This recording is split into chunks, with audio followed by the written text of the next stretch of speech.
Good day and welcome back to Elementary 72 Gaming.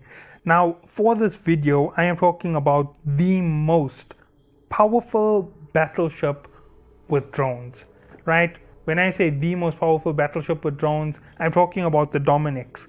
The Dominix is the king of drones at the moment. It has the most amount of power when it comes to drones, and this will be my discussion video on the Dominix. This ends my T9 battleship series. There are two more ships left in the T9 series that I could cover, being the Humpback as one of the biggest improvements to the game, and the other being the Procurer in terms of industrials. But we'll get to that at a later time if certain things happen in the community, which I'm expecting the developers to do, and that is to throw us a few events in this time. Okay, so the Dominix, let's talk about it. It has a large drone operation bonus per level, 40% drone DPS. Now, since it only runs off large operation bonus, 5 levels is about a 3-week thing for that particular level, and that will give you 200% damage per second. Now, if you are thinking that is a small bonus, plus 200% damage is making you do 300% DPS. So if your DPS on a drone said 75, times it by 3 instantly, that's 225 DPS. That is a massive amount of DPS. You're going to be killing ships way faster than you can ever imagine. Okay, so the next thing is 5% optimal range. That is going to increase by 25%. Standard range on all drone boats is 35 kilometer. Adding an additional quarter to it will pull you up past the 40 kilometer mark very easily. And with your standard bonus from your research, you will have pulled that up quite a bit more for your large drones. So you should be in the range of about 50 kilometers at this point. Battleship command bonus per level plus 10 kilometer drone range, that gives you 50 kilometers. This extends you to almost 95 kilometers with the standard command, and once you have advanced through advanced research for your large drones with everything else inside, it gives you almost 105 kilometers range with this vessel for fighting with drones.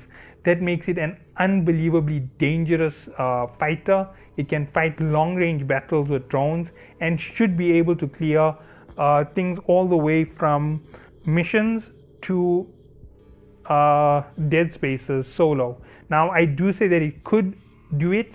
That's because there is a possibility that even in its large-range format, it can't catch ships that are too fast. So that's one thing for you to be warned about. You will need to stock up its drone cargo hold with various types of drones for the particular applications of damage. It may not seem that it will be very effective, but I will explain it as we go through. Now, as you can see, it has 70,000 defense.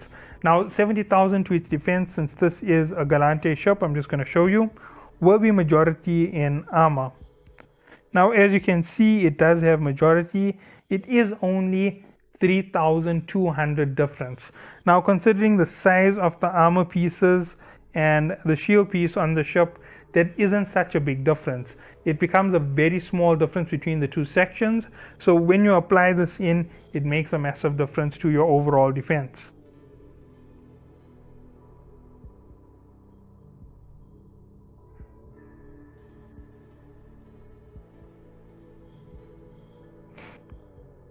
Okay, looking at its capacitor, it charges fairly well. Max lock target 7, flight velocity 131 meters per second. So there we go on those stats. Let's go back. Okay, so I haven't done the top slot breakdown, and I haven't looked at the capacitor and power grid. 6,912 megawatts. So be very careful about what you fit on it in terms of weapons. It has 4 weapon slots. So remember, if you throw something like lasers onto the ship, you knock out too much of the power grid and you effectively reduce your effectiveness. So the best thing to put on these ships is missiles. Missiles are very low in terms of power usage, and 4 missiles at the long range class are going to give you something which you can use at 60 kilometers when things try to enter. They're very fast firing projectiles. They will hit smaller ships as they close into your range, and that is your big advantage when it comes to it. So that is why you will go with missiles on it over anything else.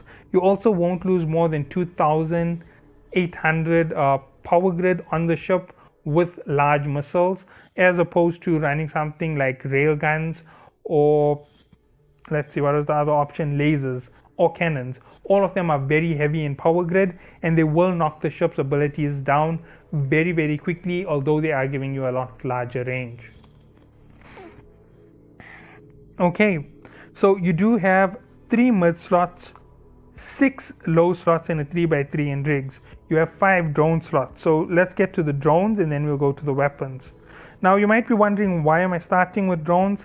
And here I go. I'm only going to touch the Mk9 Acolyte here to give you a quick show. You can see that it does only 12 effective DPS per second. With the bonuses from the ship, this 12 will no longer be 12. It will instantly skyrocket 3 times up. That will give it 36 effective DPS per second. I'm omitting the 0.87, which will effectively pull it up by 2. That would be something near 38. So that is how much of DPS it will do per second. It will make it 150 per hit to a ship. And with 5 of them, that's not a small amount of damage, considering that these drones have an orbital speed of 996 meters per second. This gives you that ability to knock out really annoying enemies and any ship that closes into your range. This is going to hit those fast enemies and destroy them for you immediately on contact. Now let me just buy a few of them. I am stocking up some drones at the moment.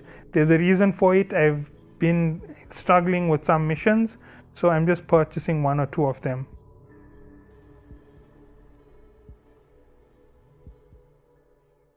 Okay, now you can keep 1 of every class of drone. This will allow you to do effective damage as you go through. Now, as you saw, there was 151 per hit. So let's go to the Mk9 Infiltrator. This is also one of the fastest drones you can use. Remember, you might have to swap between classes. As you can see, that's 21.9. I am actually going to count it as 22 and times it by 3. That's 66 and on average DPS per drone in the medium class. And if you look at it, it's 87 per hit. You times it by 3. That's going to pull it up to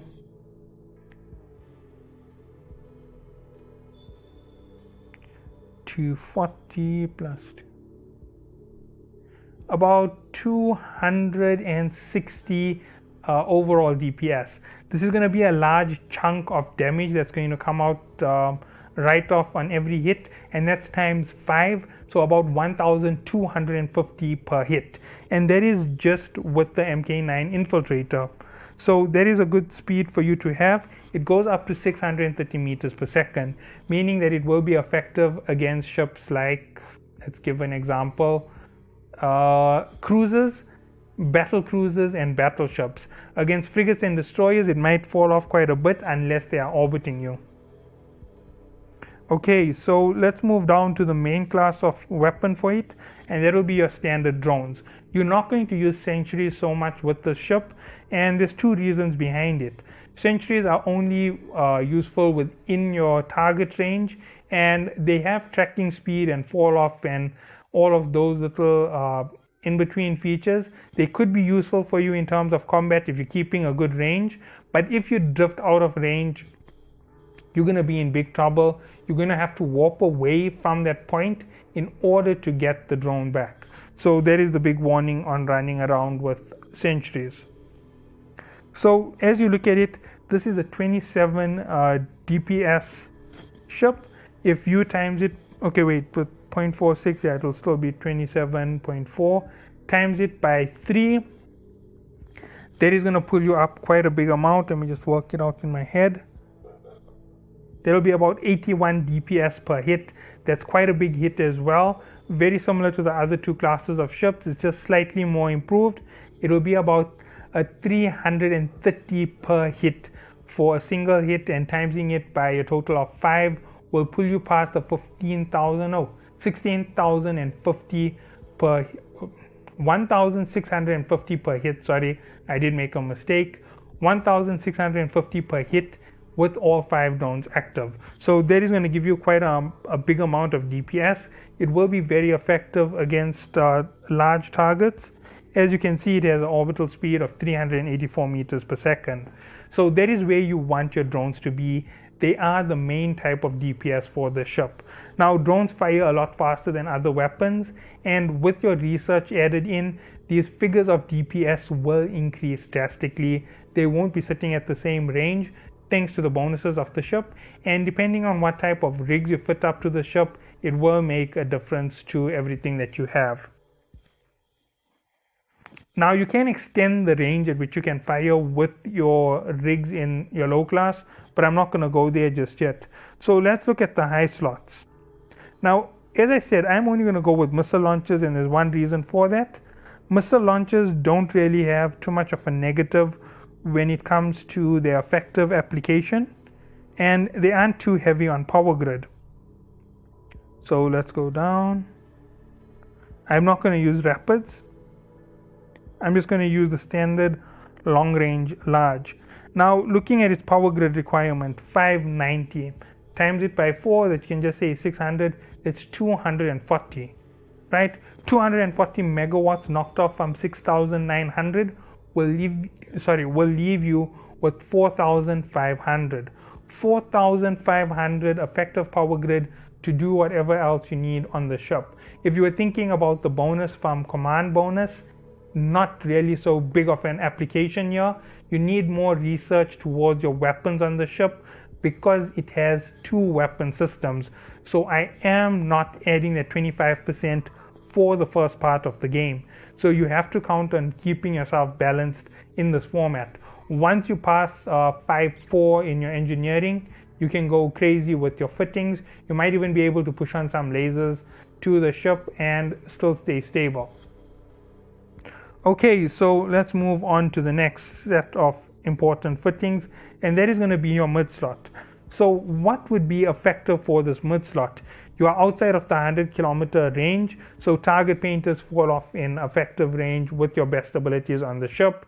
In terms of the rest of the items on the ship, you're going to need these mid slots to help you wherever you need help. Now, I did make you keep several different types of drones because of the quick change format that has been added.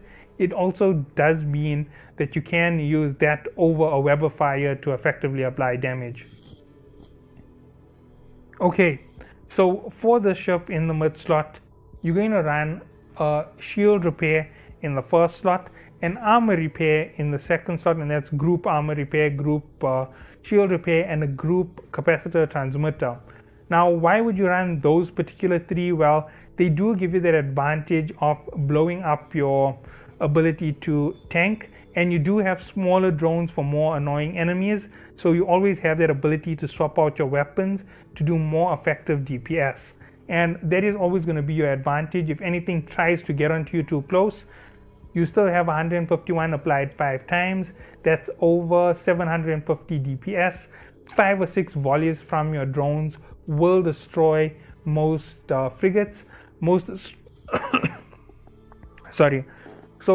frigates and destroyers will be down in under a minute. Elites will be down in about 1.5 to 2 minutes. So that is the time delay that you have on small ships under your guns, and that's just about it.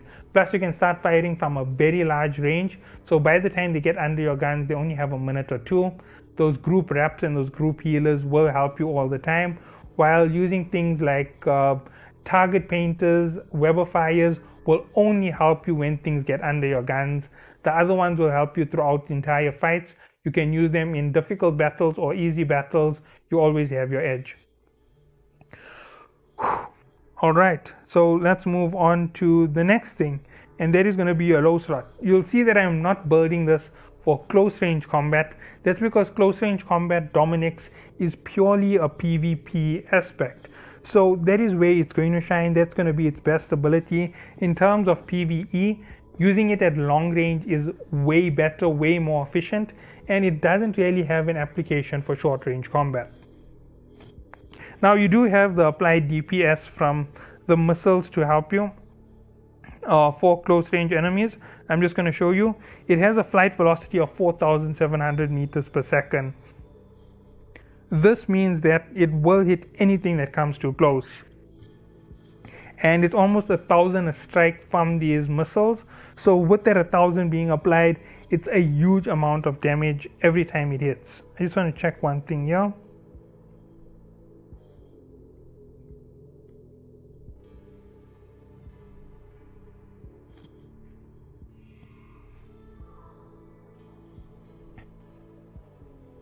Okay, so let's go down to your low slots, right? Considering that armor tank will be the best on the ship, we're going to go straight to armor. Now you have a considerable amount of cap left since we chose the lightest power weapon of all, the missile launcher. You're going to go with double large armor reps. Now that knocks out 2,000 power grid instantly from your ship. You still have 4 slots to go. You're going to go once more with the armor hardener after this, and that is going to be an adaptive instead of reactive. And there you go. You now have a sufficient amount of tank to help you tank anything that gets too close. It also allows you to recharge your armor quite quickly, and it will be very effective against most enemies. Now you still have 3 more slots to go on the ship, and obviously you know where I'm going with it. The first and most important thing is a micro warp drive. Now micro warp drives really hurt one part of your ship in particular. They hurt your ability to keep stable. They hurt your ability to keep stable in terms of cap. Now let's look at it carefully. It is 1,500. If you count my first 2, there was 2,000 plus this 1,500. That takes you up to 3,500. You're literally very close to your edge of your limit. You have about 500 to play with. So your last 2 are going to be only in one class in particular. You know where I'm going, weapon upgrades.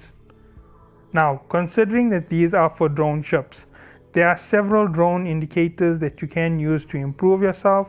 And the first is going to be the nest. Oh wait, so no, there's nest worm drone damage amplifier. As you can see, putting this on your ship doesn't knock out your power grid, and you will double this on your ship. Now here are some things to note. The reason why you want the damage amplifier over the range extension is you already have 100 kilometers. 100 kilometers plus drone damage amplification, considering the large amount of damage you're outputting, means you can just smash through everything that gets too close. You have somebody trying to apply damage to you with small ships, you're going to smash it through with the small drones. As I said, you're already doing 750, improving it by 5% doesn't seem like such a big thing, but it does make a big difference to the overall fight. And if you do apply with the activation time reduction of 4.3, there is a big difference. Activation time is 4 times, so 4 times the 4.3, and damage is also improving considerably. You're going to apply a lot bigger amounts of damage for those several seconds, for 20 seconds a piece.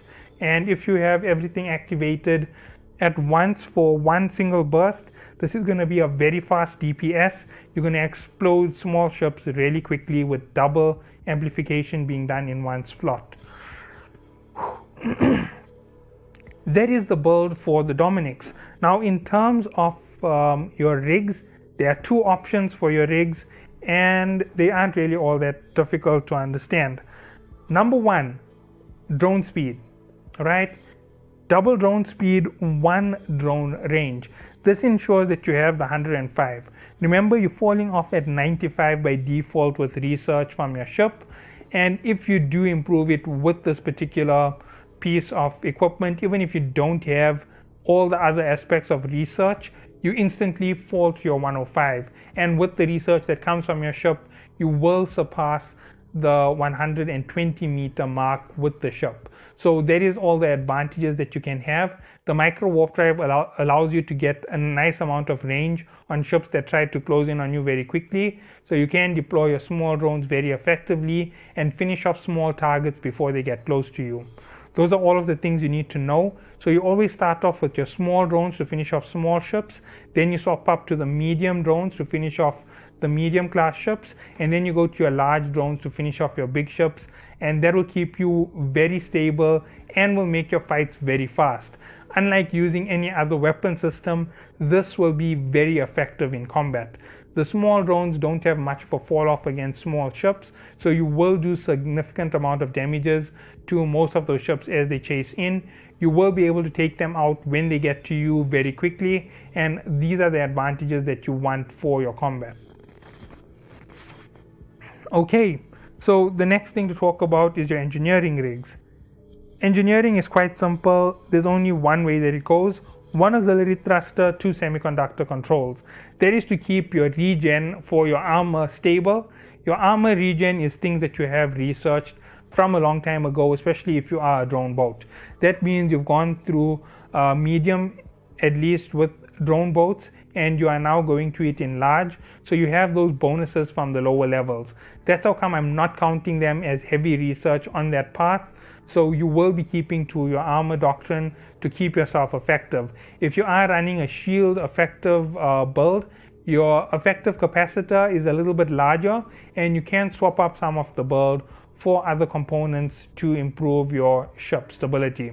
So I hope that you all do enjoy the video, and I will catch you all in the collaboration series which launches tomorrow. So see you all in the next one. Have a good day.